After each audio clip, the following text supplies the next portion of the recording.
Hi, everybody. Welcome once again to Story Hour. I'm your host, Daniel Marcus.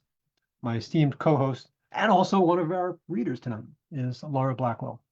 And I hope that you're all safe and healthy, taking care of yourselves and your loved ones. Um, it's almost been 4 years since I started Story Hour, which is like right in the early throes of pandemic lockdown. And the idea was just to create a space for my writer friends and I to just get together and share our work with each other. Um, and shortly thereafter, Laura joined me as co-host, and together we have been shepherding this thing that's grown so far beyond our initial expectations. It's just been phenomenal. What is it, Laura? Like 250 authors at this point, something like that. And At least I'd have to look at the spread. yeah, yeah. Um, and so it's just been a real privilege. Um, the idea is really simple, and I think of it as one of the oldest forms of entertainment in human history, which is folks just sitting around the fire and spinning lies to each other. And here we are, countless millennia later, and we're doing exactly that. We have two authors, typically about 30 minutes each. And tonight, we are just really happy to have my co-host Laura Blackwell and as well Angela Sylvaine. Um, I want to acknowledge SIFWA for giving us a SIFWA Givers Grant. It was for 2023. Uh, and we've applied for 2024, keeping our fingers crossed. It's basically to keep the virtual rooms open, pay the hosting fees and the Zoom fees and all of that. So hopefully that will be renewed this year. And regardless, we're really grateful to SIFWA for supporting us in 2023. It's customary for us to ask our authors to indicate a worthy cause for us to call your attention to. Uh, if you're in a financial position to help, that's great. Please do so.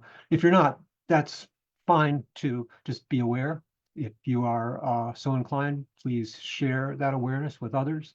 But just be aware that these entities are out there doing good works. Laura is reading tonight for the Prairie Abortion Fund, formerly known as the North Dakota Women in Need Abortion Fund. The URL still reflects the old name, ndwinfund.org. The Prairie Abortion Fund serves North Dakotans, South Dakotans, Minnesotans, and anybody who travels to that region for abortion care. They can offset the cost of an abortion fee, cover travel and lodging that's required for appointments, and help with other associated costs, such as birth control options, STD testing, and the like. The Prairie Abortion Fund opposes restrictions and barriers to abortion and initiates advocacy efforts to inform, educate, and civically engage with the public. An active community who understands reproductive health care can better advocate for laws, lawmakers that protect access to these essential services. So please check them out. Angela is reading tonight for Book Trust. It's booktrust.org.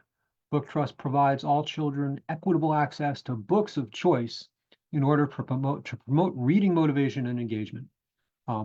They believe, as do we at Story Hour, that literacy is a human right.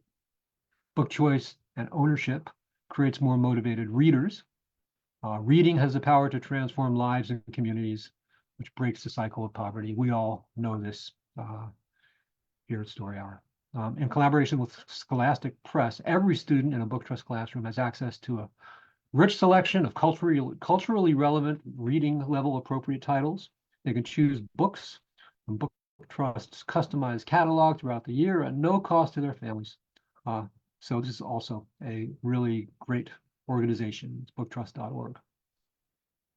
So on with the show. Angela is starting the program tonight. Angela Sylvaine is a self-proclaimed cheerful goth who writes horror fiction and poetry.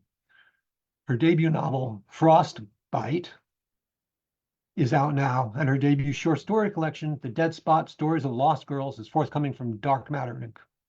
Her short fiction and poetry have appeared in or on over 40 anthologies, magazines, and podcasts, including Southwest Review, Apex Magazine, and the No Sleep podcast.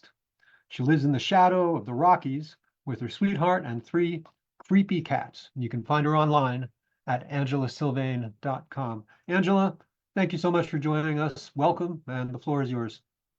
Hello, thank you so much for having me. So excited to be on Story Hour and to read with Laura, who is also a Grand Forks, North Dakota native. We went to the same high school, so it's very cool for us two North Dakotans to be reading together tonight. I'm going to be reading a story that was published in It Was All a Dream, an anthology of bad horror tropes done right, that was published by Hungry Shadow Press. And by the way, there's a sequel to this coming too. It's a great, great anthology. And my story is called Playing Tricks, which I'll be reading to you. I will also mention that this story will be appearing in my upcoming collection, which is called The Dead Spot: Stories of Lost Girls. And that will be coming out in May of 2024. So if you end up liking this story, you might like that collection too. Just a little note on content warnings. The content warning for this is mental illness. All right, let's go. This is called Playing Tricks. Dinah had never seen her dad cry until the day he left. His face was puffy and wet with tears when he leaned down to kiss her cheek. "I'll see you soon, okay, Button?" Dinah stared at the scarred wood floor, dark curls shadowing her face. She knew he was lying, having talked to the judge about what he'd called Dinah's home life before he'd awarded Mom full custody. "Just focus on getting well, Greg," Mom said softly. She opened the front door and waited, fiddling with the frayed cuffs of her Grover Elementary PTA sweatshirt. Outside, birds chirped, and the sun shone down on a kid riding by on his bike. Dinah wondered how everything out there could be so normal when everything inside was so wrong. Their neighbor Susan stood at the edge of her front stoop, watching. She'd been over just about every day, comforting Mom and saying what a tough woman she was, what a good mom. Dad shrugged into his flannel pullover, the one that felt so soft on Dinah's face when he hugged her, and walked out, pulling the large rolling suitcase they'd bought for their trip to Orlando. They never went to Disney, though. Dad had been too sick. Her vision blurred, and she swiped at her face, reminding herself what Dad had said. She was a big girl, strong and brave enough to make it through this. But Dinah didn't feel brave. She felt scared. For her dad, for her mom, for herself. Everyone at school had seen Dad that day, watched him get dragged from her second-grade classroom. "Do I have to go to school tomorrow?" Dinah asked. Mom crouched so they were eye to eye. "Mrs. Felton's okay, and I already let the principal and counselor know what's happening, to look out for you." Dinah rubbed her stomach at the thought of all those pitying looks. Why did Mom have to tell everyone? "I've got a surprise for you. Come on." Mom led her through the arch off the entryway into the living room to the khaki sofa that sat against the far wall. The place they all sat watching movies on weekends, Dinah in the middle as the official popcorn holder. It was just the two of them now, sitting side by side on a sofa that seemed too big. The coffee table held a beat-up, dusty shoebox. "Go ahead, open it." Dinah lifted the lid and peeled back a layer of brittle tissue paper to reveal a doll with auburn ringlets, pursed red lips, and wide green eyes. She smiled, lifting the doll from the box. "She's beautiful. Your grandma gave her to me when I was little, and now she's yours." Dinah tucked the doll in the crook of her arm like a baby, smoothing the white lace-edged ruffles of the emerald-colored dress. Mom hugged her close. "Her name is Pansy, like the flower, good to squeeze when you're feeling sad, and a great listener, too, if there's anything you want to talk about." "I love her." Dinah leaned into Mom's embrace. There were still 3 of them to watch movies together, after all. Pansy perched on the corner of the desk that sat beside Dinah's twin bed. "It's his favorite color," she said, finishing the blue construction paper card, which she'd cut in the shape of a heart and decorated with stickers. "Time for bed," Mom said from the doorway. Dinah grabbed Pansy, then realized the doll was overdressed. "Can we make her some other clothes?" She looked down at her own yellow cotton nightgown, one of several she and Mom had made together. Dinah even had her own sewing kit in her desk drawer. Sure, Mom picked up the card. This for Dad? Yeah. Dinah crawled into bed, burrowing beneath her floral down comforter. She tucked Pansy in beside her. I'll make sure he gets it. Mom kissed her on the forehead. Love you. Love you too. Dinah watched Mom flip off the light switch and close the door. Closed the door most, but not all of the way. Footsteps sounded on the wood floor as she walked down the hall to her bedroom. A nightlight plugged in near the door cast a triangular glow over the bed and across the wall and ceiling. The dim light left the end of the room at the foot of the bed in shadow, and Dinah eyed her closet, the single door with wood slats. She hated that closet, which was the perfect place for a monster to hide. A thump, like something heavy falling, sounded somewhere in the house. Dinah froze, waited for the sound of Dad yelling, of him stomping into her room. But nothing else happened because he wasn't there anymore. Dad isn't bad, he's just sick, she whispered to Pansy. You weren't here then. Well, I guess you were up in the attic, but you probably couldn't hear. Her face heated at the realization she was talking to a toy, treating the doll as if she could understand. But Mom said it was okay to talk to Pansy, and Dinah had no one else to tell her secrets. At first, he thought things were moving, being put in different places. Then he swore there was a little girl screaming. He'd come in and pull me out of bed, thinking it was me, that I was being hurt. She hugged Pansy close. He even came to my school, screaming that he knew they were doing something to me. It was really scary. I'm sort of glad he's gone. Guilty tears stung her eyes, and she clenched them shut. A quiet giggle sounded. Dinah gasped and opened her eyes. There wasn't anyone in the doorway, so she stared at the closet. Could someone be hiding in there? The giggle came again right beside her head, from Pansy. But that wasn't possible. Dinah stared into the doll's unblinking green eyes. Pansy? Dinah, the doll answered. Dinah yelped and shoved Pansy off the bed. She landed on the floor, propped beside the nightlight. It lit up her face, made her eyes twinkle with mischief. Dinah squinted at the porcelain face, her breath wheezing in and out of her lungs. Had the glass eyes moved just a little, rolling in their sockets to stare up at Dinah? She yanked her covers over her head in the universal monster protection strategy. Pansy didn't make any more sounds, and eventually, Dinah fell asleep. Her dreams were filled with her father ranting about the moving things, the screaming girl, the nightmares that only he could see and hear. Mom came in the next morning to wake Dinah and stopped at the sight of Pansy on the floor. What's she doing down there? She smoothed the doll's disheveled ringlets. The story of the giggling, of the doll saying her name, stuck in Dinah's throat. It couldn't be real. She had to have imagined it. She fell. Silly Pansy. Mom set the doll on the desk. Pansy didn't laugh or talk, just stared straight ahead, lips pursed in a hint of a smile. Dinah slipped from her bed on the side away from the desk. I think maybe I'm too old for dolls. Who says? Lots of people have dolls, not just kids. The cool air chilled Dinah's arms and legs, bared by her sleeveless nightgown. You should take her back. She's yours. Mom frowned. You don't like her. No, she's an antique, you know, an expensive one, but you probably want a Barbie or something instead. Dinah crossed her arms as a shiver shook her body. I know what this is. You're trying to get back at me for your father. Mom's face flushed red. I'm not. Just wait until you get older. You'll understand. Parents have to do hard things sometimes to protect their children. That's what I did. That's what I had to do. Before he got worse and hurt one of us. Dinah cringed. I'm sorry, Mom. I like her, I swear. It's okay. I shouldn't have yelled. Mom's mouth turned down at the corners. There's just been a lot lately, and I thought, I don't know, that Pansy could help you like she helped me. She will, she does. Dinah tried for a smile. I love her.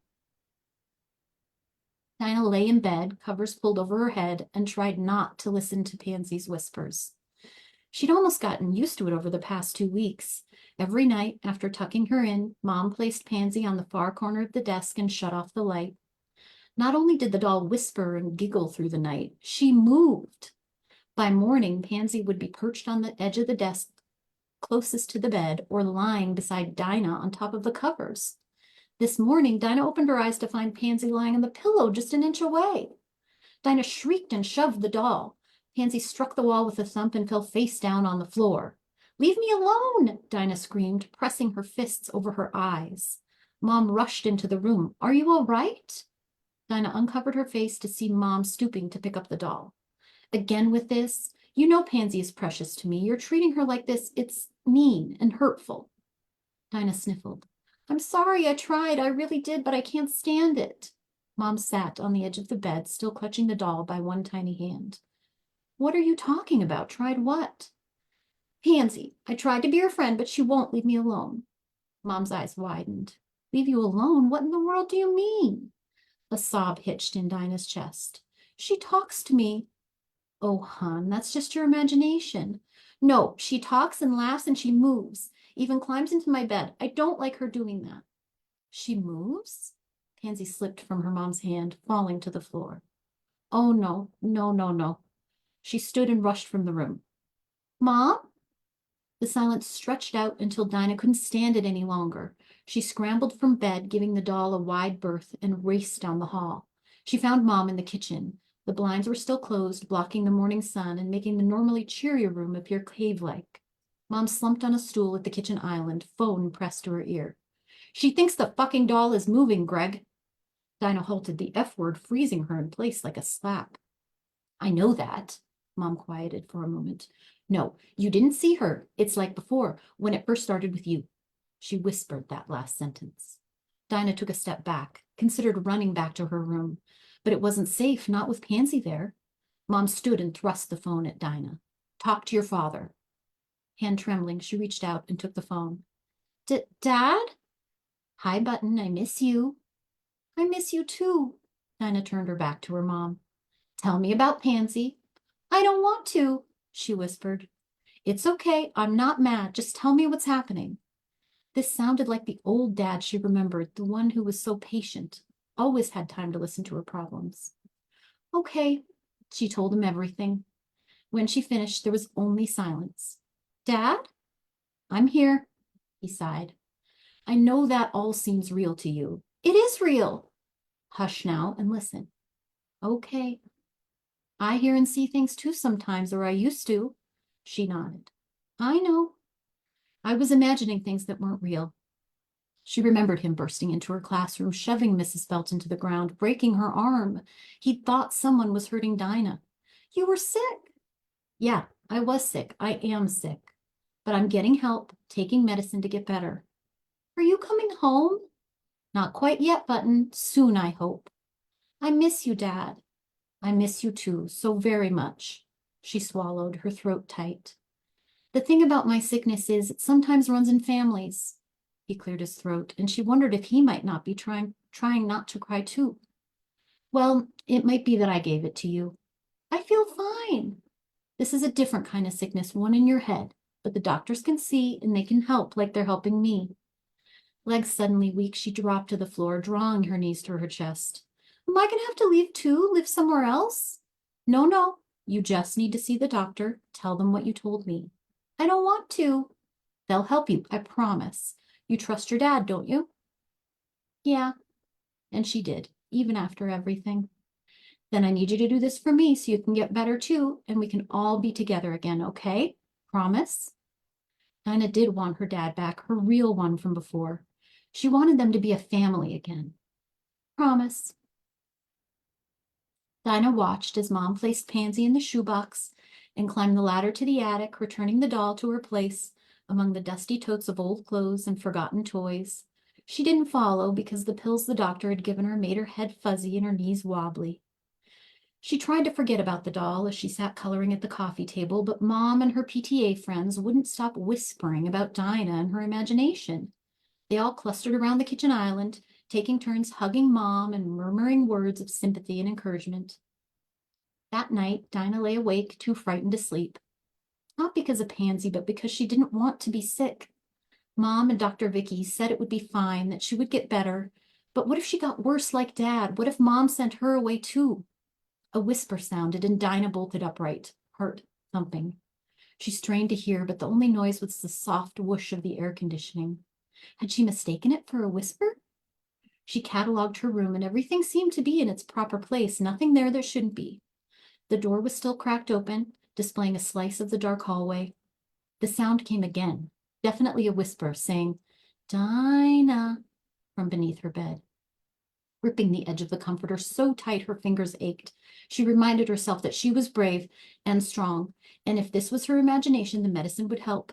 She leaned over the side of the bed, lowering herself until she could see past the dust ruffle. Her eyes took a moment to decipher the small, dark shape on the floor. Pansy, lying on her back, her head facing Dinah.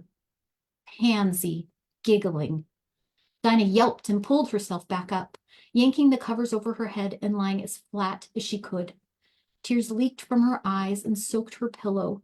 She'd seen Mom pack up the doll and return it to the box in the attic. How could Pansy be back?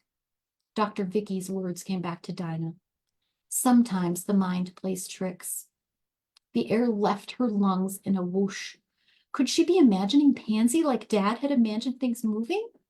The thought made her cry harder, sobs racking her chest until, exhausted from fear, she fell asleep. The next morning, Pansy was gone, and Dinah thought maybe the doll had never been there. That night at bedtime, Dinah took the pill Mom gave her, even though it made her feel dizzy. She didn't want to see things that weren't real. "Can you check under the bed?" she asked. Mom raised her eyebrows. "Aren't you a little old to be scared of monsters? Can you just check?" She wasn't sure what she hoped for. If the doll was there, she wasn't imagining it, wasn't making it up. She didn't know which was worse. Mom knelt beside the bed. "Nothing under there but the dust bunnies." Dinah blinked quickly at the itchiness in her eyes. "Love you," Mom said. It flipped off the overhead light. "Love you too," Dinah managed. She lay there, staring at the ceiling, trying not to think about her mind being sick, about everyone at school finding out. But her friend Sam had diabetes and he had to take medicine and stick his finger each day, so taking a pill wasn't so bad. People got sick all the time and they took medicine for it. That's what Dr. Vicky said, and Dad too. Feeling marginally better, she sunk into a restless sleep. A noise ripped her from her nightmares some time later, and she sucked in a panicked breath. "Please, not again," she prayed, holding perfectly still. "Dinah," came the whisper from under the bed. "You're not here. You're not real." A giggle sounded. Dinah closed her eyes tight. "Leave me alone." Another giggle. She pulled her covers over her head as she had the night before, intending to pretend Pansy didn't exist. She wished Dad could hug her back to sleep, but if he were there, she knew he'd say they had to face their problems, that telling yourself things weren't happening didn't work. Dinah had to know if the doll was real or just her imagination, had to prove it. She threw off her comforter and leaned over to grab her crafting scissors from the desk, then dangled her feet over the edge of the bed. Her toes twitched in anticipation of the tiny doll's hands grasping her ankles. After several deep breaths, she slipped off the edge of the bed and knelt on the floor. Pansy lay in the same spot. And before Dinah could lose her nerve, she snaked an arm under the bed, grabbed the doll by the skirt to tug it closer. Pulse pounding in her ears like a drum, Dinah snipped a piece of the lace ruffle with her scissors. Pansy giggled. Dinah yelped and shoved the doll back under the bed. Scrambling onto the mattress and under the covers, scissors still clutched in one hand and the snip of fabric in the other. Pansy was gone when Dinah woke, but she still had the scrap of lace tucked in her fist. She had proof. Her mind wasn't playing tricks. Pansy was. Dinah knew about evil doll monsters. She'd seen Child's Play at a sleepover. She thought about telling Mom, but she knew she wouldn't believe it, not without the doll herself as proof. Even with the doll, she'd probably think Dinah had dug Pansy from the attic. She had to be brave. She had to catch Pansy and stop her for good.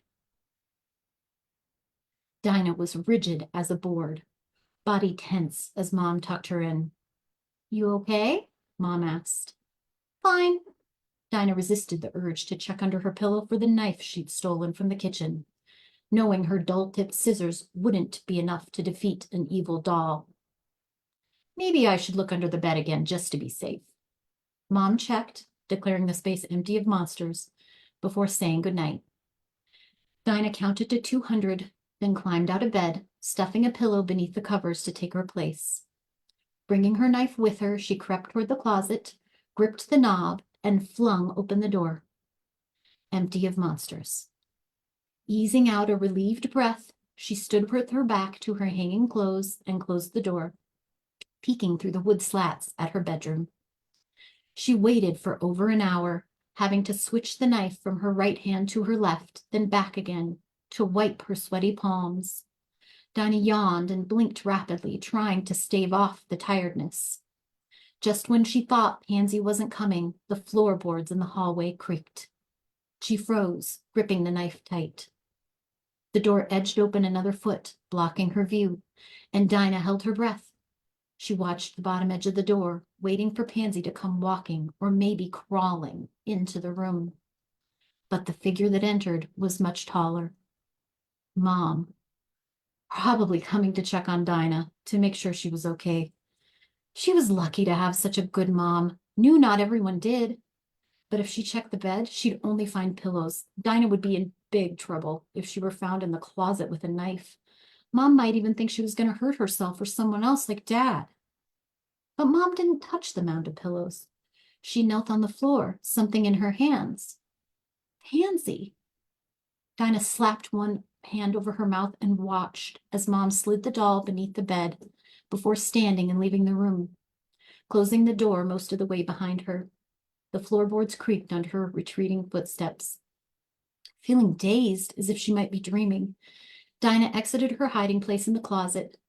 She dragged Pansy out and sat on the floor with the doll in her lap. Pansy giggled, and Dinah jumped, her heart galloping in her chest. This was no dream. Putting down the knife, she held the doll's mouth to her ear and waited.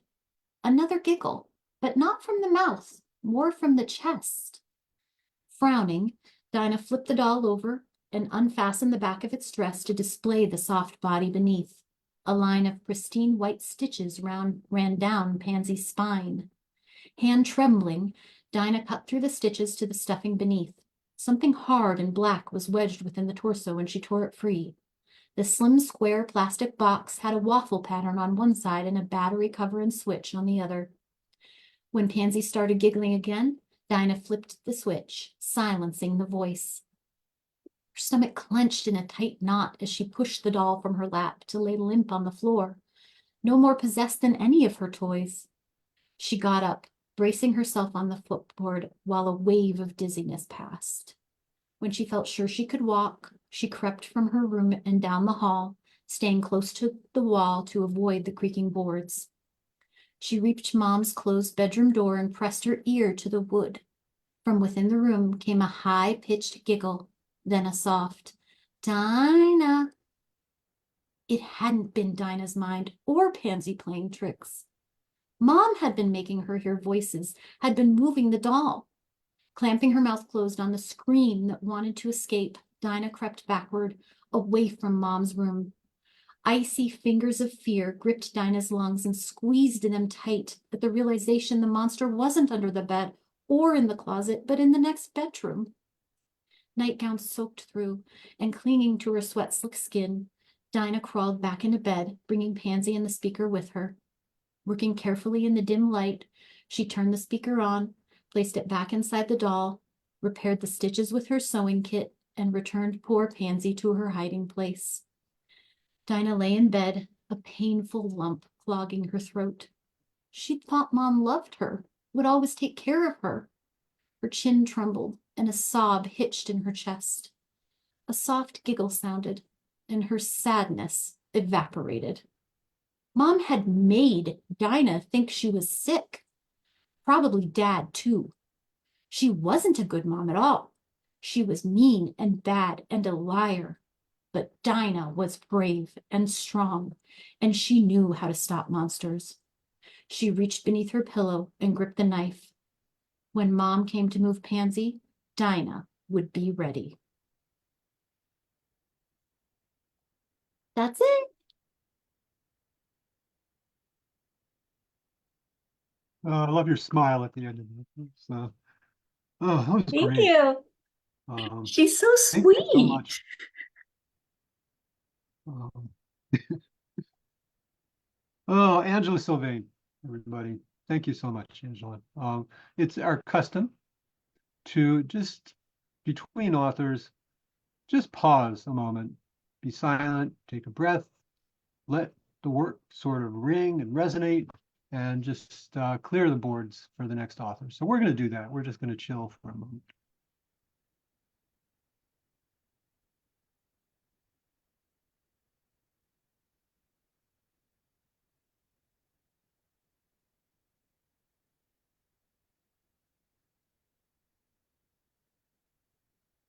That was Angela Sylvaine, folks. Our next author, Laura Blackwell, is my peerless co-host. Laura is a Pushcart-nominated author of speculative fiction whose stories have appeared in magazines and anthologies, including Nightmare, Cat's Cast, Chiral Mad 5, and Aseptic and Faintly Sadistic, an anthology of hysteria fiction. Nice cover. Wow. As you know, she co-hosts the online reading series Story Hour. You can find her online at pronouncedlaura.com, L-A-H-R-A, and on Twitter, Blue Sky, and Mastodon's Wandering Shop, also at Pronounced Laura. Laura, take it away. The floor is yours. Hello. Thank you so much for letting me read tonight and with somebody from my hometown. This is awesome. Tonight I'm going to read two stories that came out in 2023. The first one is from Aseptic and Faintly Sadistic, an anthology of hysteria fiction, which was edited by Jolie Tumajan and issued by Cosmic Horror Monthly. And content warnings for fire, death, suicide, really bad marriages, and my very low opinion of a beloved character of English literature. Well, what's not to like? Just in case those aren't your thing. This is The First Mrs. Edward Rochester Would Like a Word.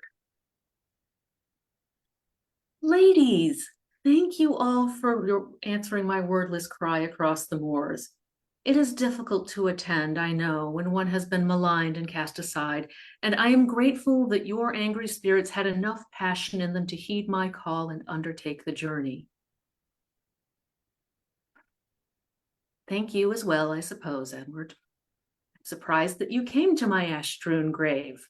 You seldom visited me in the attic. However, since you have always believed everything is about you, I will speak to you first. The ghost ladies congregated in this ruin, being dead, have already waited a long time. You still live, and you never were good at waiting. You loved me in Jamaica, where I was in my element. Encompassing heat, the sense of orchid and lignum vitae, the full run of a grand house, and my fortune. You and I seemed equally capricious, equally wild in our pursuit of pleasure and joy. You courted me, married me, and then, upon knowing my teeth as well as my soft places, declared me mad.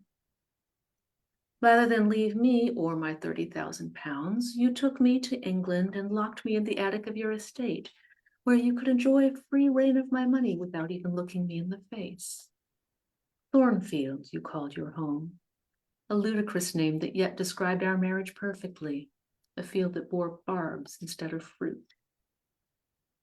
For years I shivered in the attic, desiccating into a frozen husk of myself as I dreamt of home. You took this time to travel the continent, spending my money, dallying where you might and with whom you might.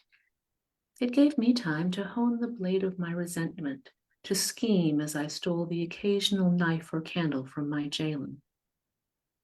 With no company but the cold and taciturn Englishwoman you hired to watch me, I thought of where I would dwell and whose company I would seek when I was free. In that chill and loveless place, deprived of sun and spice, of fragrance and flesh, who would not go a little mad? You have ceased calling me Mrs. Edward Rochester. Ah, now that you've heard your name, I have your drifting attention back. As if your name were a gift you could take back. I will keep it, for I have earned it and suffered for it. But perhaps I should seek the wisdom of my maiden name. I was born Bertha Antoinetta Mason, and what is a mason but a builder? remember the night the governess arrived at Thornfield to teach the child you swore was not one of your Biblos. I noticed the young woman, not so much more than a child herself, entering the house like a fresh, racing breeze. I felt the fire of your love, not just for her clear, pale skin and petite figure, but for what you would call her innocence, the unworldliness that let her believe you to be good. For her cleverness, which you played with like a puzzle, setting for her your little tests to pass or fail.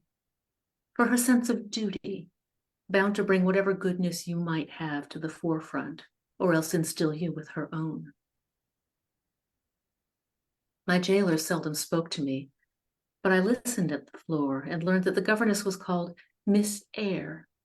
It suited her. Air, the element of the mind. She is intelligent, no doubt of that. And air, like water, takes the form of its container. Edward, the life you provide a wife is one of containment, always. I should know. It was a pleasure to set a fire in that attic.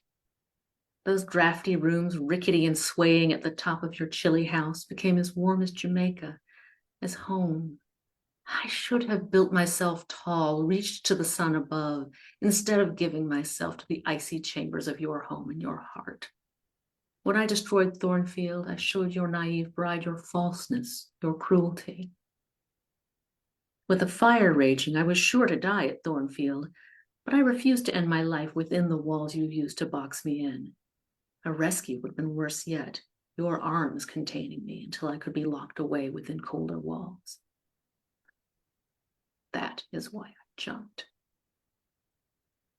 As I fell, so briefly in the sun again, so briefly beneath the blue sky, I sent out a prayer, a summoning, a cry across the moors to all the wives like me who lived and died unloved elsewhere in the world, in other times, in other books.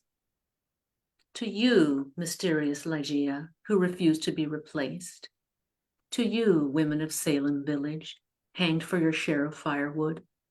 To you, Medea, abandoned for a princess and made into a murderer by a playwright paid to absolve the city's shame. I offer this place.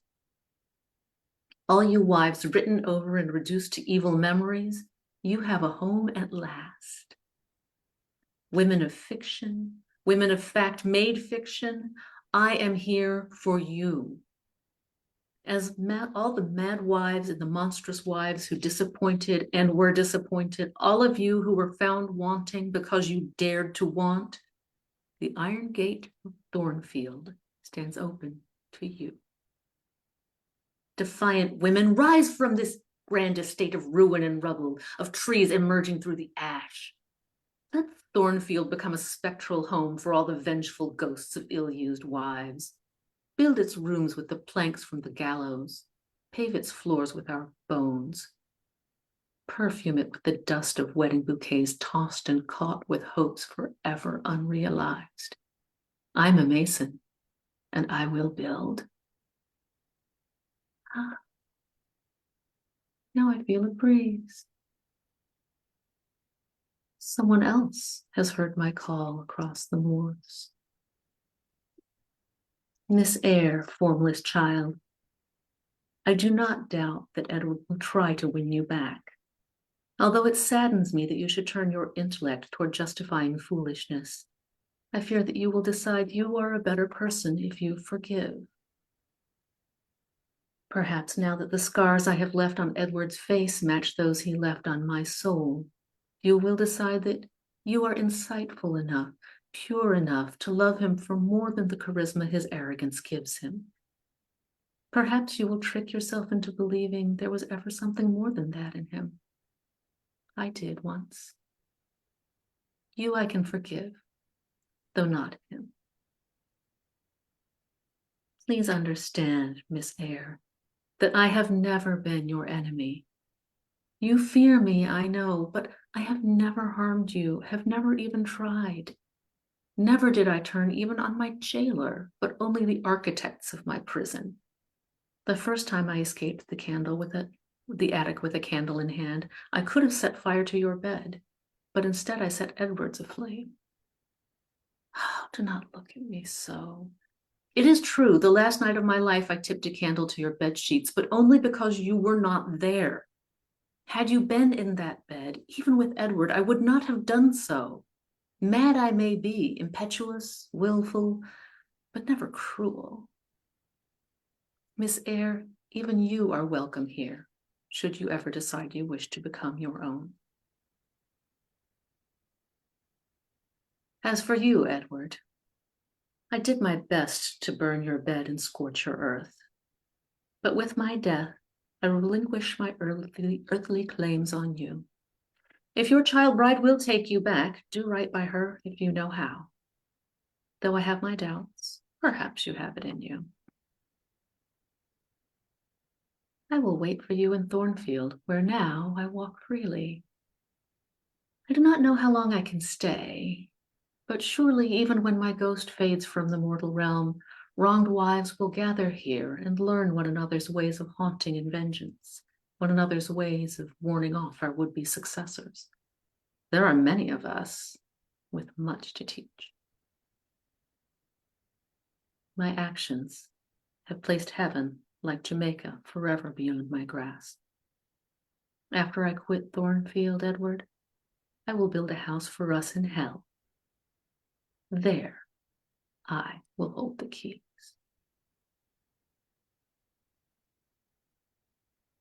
Thank you.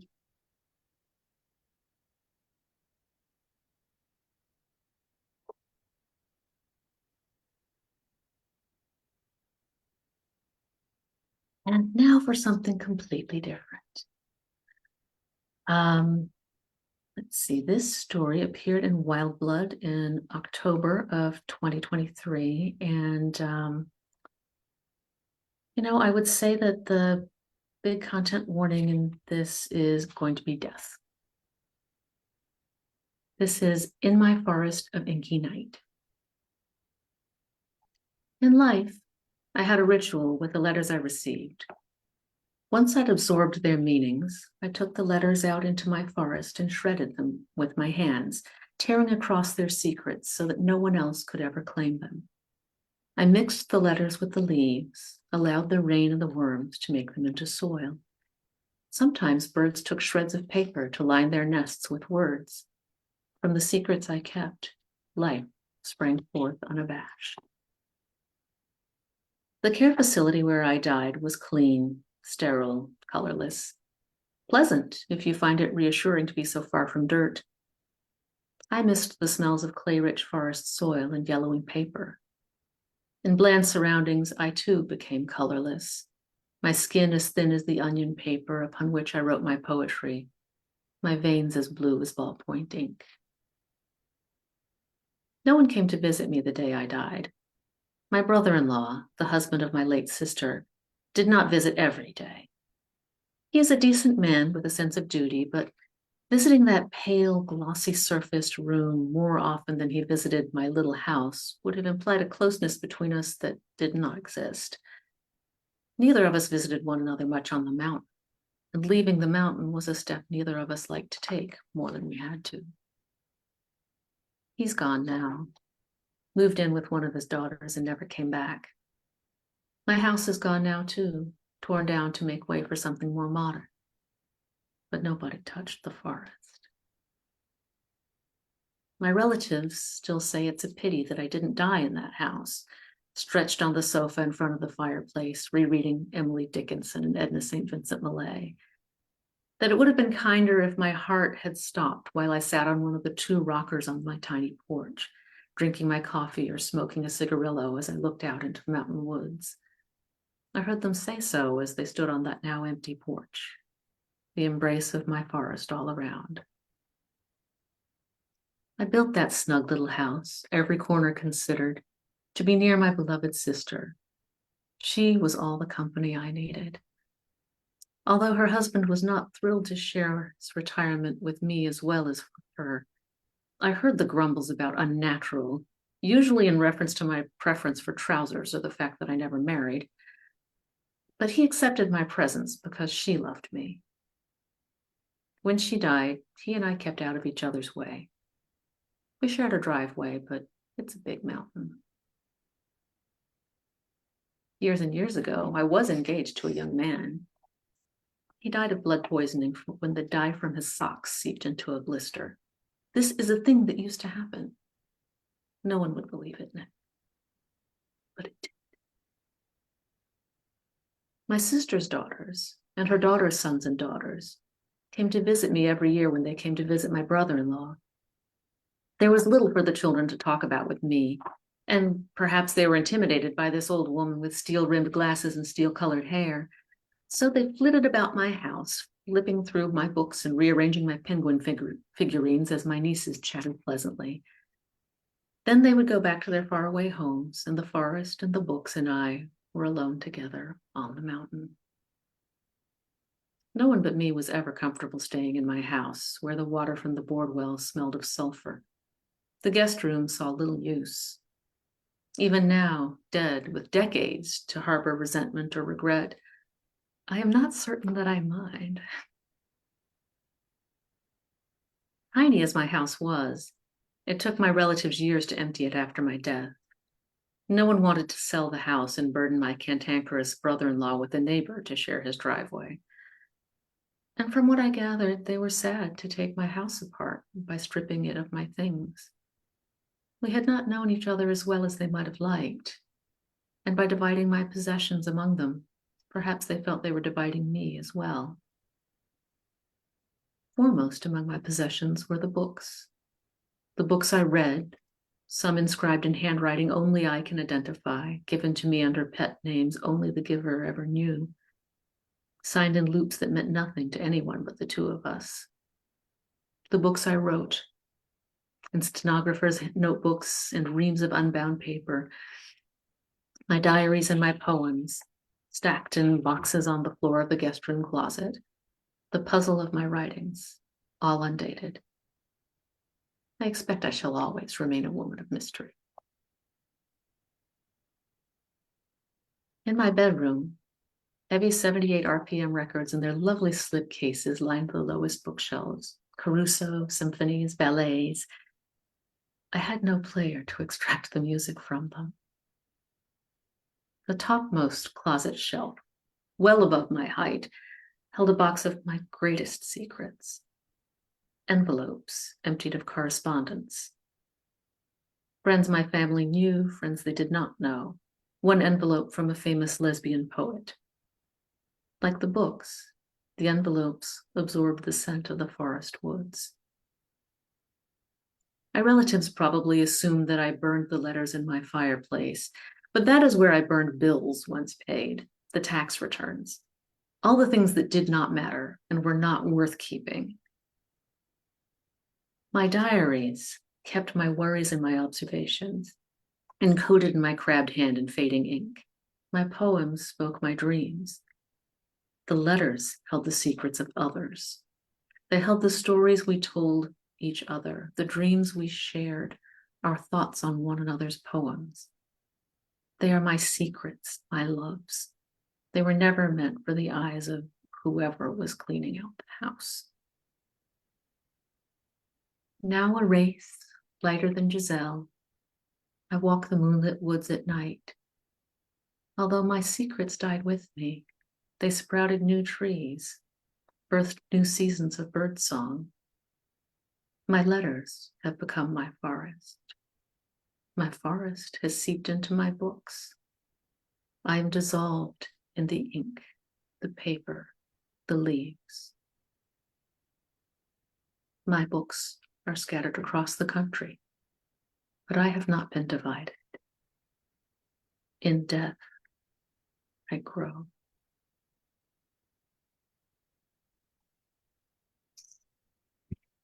Thank you. Wow. Oh, Laura Blackwell, folks. Boy, what a program tonight. Not just really lovely work, but so wonderfully read by both authors. Thank you so much, both of you. Laura Blackwell, Angela Sylvaine, for a really wonderful story hour. Next week, come on back. We are delighted to have Sage Teardle and AC Wise. So please do join us again. Angela, thanks again for joining us for the first time. You're welcome to come on back anytime. And Laura, see you soon, like next week. Wouldn't miss it. And all of you out there, thanks very much for coming back week after week and helping us make Story Hour a really wonderful place for all of us. Good night, everybody. Good night.